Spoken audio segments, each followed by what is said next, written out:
Eh ben, bonjour à toutes et bonjour à tous. Je m'appelle Cyril Jacob, je viens pour le premier témoignage. Je suis chargé de développement RH chez HRS.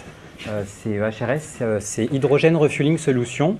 C'est une entreprise qui crée des stations de ravitaillement hydrogène. C'est des stations un peu comme des stations essence, sauf que pour le coup ça distribue plutôt de l'hydrogène. Je vous ai mis quelques chiffres clés, mais je passerai rapidement là-dessus. L'idée, c'est de vous montrer un peu mon métier, ce que je fais et dans quelle partie j'interviens. Donc, sur toute la partie développement RH, je gère la partie recrutement. On est en hyper croissance. On a dû recruter à peu près 90 personnes en l'espace d'un an. Donc, il faut structurer et accompagner l'hyper croissance de la société. Je me suis occupé également de la partie formation, tout ce qui est plan de développement des compétences, puisque c'est bien de récupérer les talents, mais il faut pouvoir les garder aussi dans la société, et donc ça fait partie du métier du développement RH. Je me suis également attelé à la mission de la GPEC, de la gestion des prévisionnels des emplois et des compétences, puisqu'il faut pouvoir prédire un petit peu justement les emplois qui vont arriver dans la société, quelles vont être les compétences critiques que la société va rencontrer dans les années à venir, et il faut pouvoir anticiper ces besoins-là.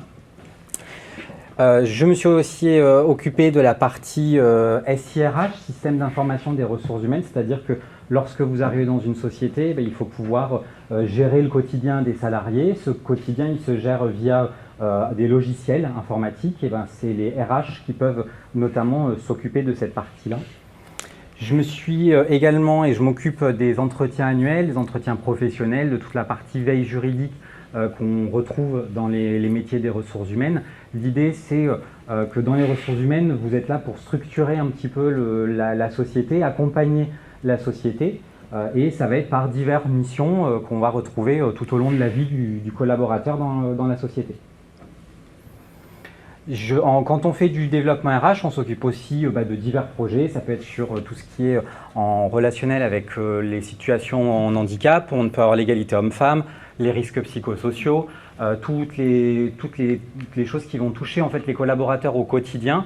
Et les ressources humaines vont être impactées également et vont devoir mettre en place des actions pour, une fois de plus, garder les talents au sein de la société.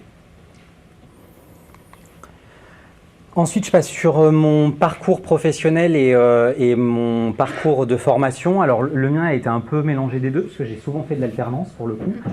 J'ai commencé par un bac professionnel en commerce à l'Institut des métiers et des techniques de Grenoble, où j'étais apprenti papetier et apprenti libraire à la librairie Gilbert Joseph de Grenoble. J'ai fait ça pendant 4 ans. Suite à mon bac, j'ai voulu travailler rapidement, un peu aller sur le monde du travail. Donc j'ai fait plusieurs emplois comme clerc d'huissier, assistant d'éducation, qui m'ont permis de développer des compétences qui m'ont servi par la suite. Et notamment quand j'ai repris mes études à l'université ici, où j'ai fait une L1 et une L2 en sciences de l'éducation.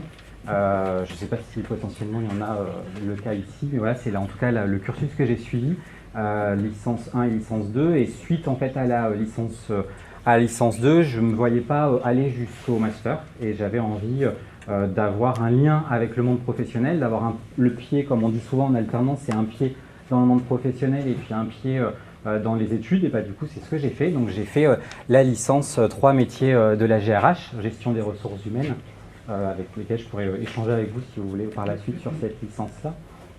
Je l'ai fait en alternance à ST Microelectronics de Grenoble, où j'étais assistant formation, assistant ressources humaines, et je gérais du coup toutes les formations des collaborateurs pour développer leurs compétences au sein de la société.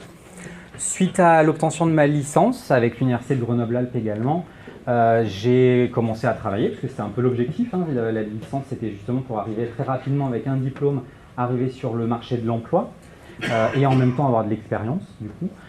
J'ai commencé à travailler où j'étais chargé de recrutement dans une start-up à Grenoble qui accompagne justement les jeunes pour trouver le premier emploi.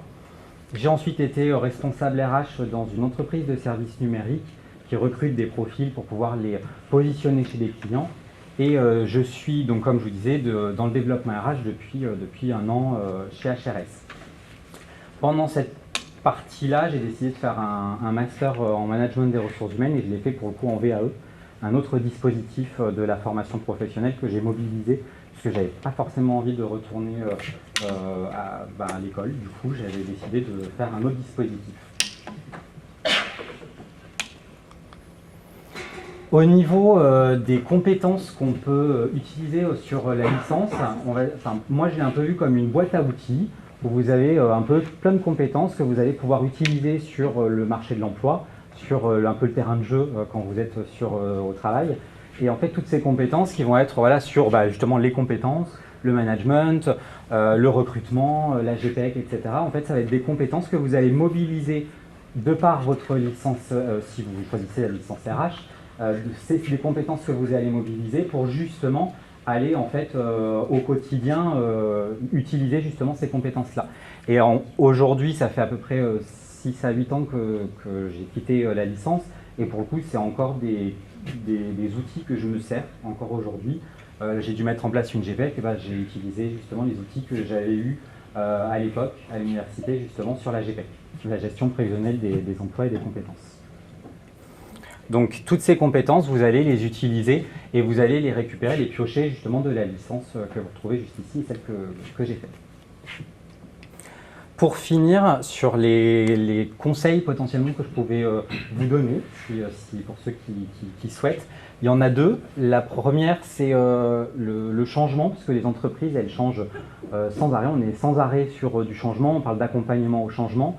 Et l'idée, c'est de cultiver cette curiosité-là, d'être agile au quotidien pour pouvoir justement accompagner les entreprises. Et parce qu'au final, aujourd'hui, vous allez faire un métier, que ce soit dans la comptabilité, dans les ressources humaines, mais dans 10 ans, ce ne sera peut-être pas le cas. Et pour le coup, il faut pouvoir justement arriver à être agile et grandir avec les entreprises dans lesquelles vous allez pouvoir évoluer. Et le dernier conseil, j'ai fait un peu une approche par l'image. L'idée, c'était aussi il y a deux idées au travers de cette image. La première, c'est un petit peu, on s'arrête, on réfléchit, il faut aussi prendre le temps de poser et de voir ce que vous avez envie de faire. Et c'était surtout aussi de ne pas se stresser parce qu'il y a plein de voies qui existent. Et quand on est dans cette situation-là, je m'en souviens, il y a toujours un peu le stress en se disant si je choisis cette voie, c'est fini et je ne pourrai plus jamais changer. Sauf qu'aujourd'hui, il existe des multitudes de dispositifs de formation que vous pourrez mobiliser tout au long de votre vie. Et je pense qu'il faut plus le voir comme un parcours où vous allez démarrer une formation avec des compétences, et ces compétences, vous allez pouvoir les mobiliser au fur et à mesure de votre parcours. Et même si ce n'est pas la même voie que vous avez choisie au début et au milieu de votre parcours, il y a quand même des compétences que vous pourrez réutiliser au fur et à mesure. Donc pas de stress pour le coup. Et puis voilà, si vous avez des questions, ce sera avec plaisir que j'y répondrai, je serai prêt. Merci.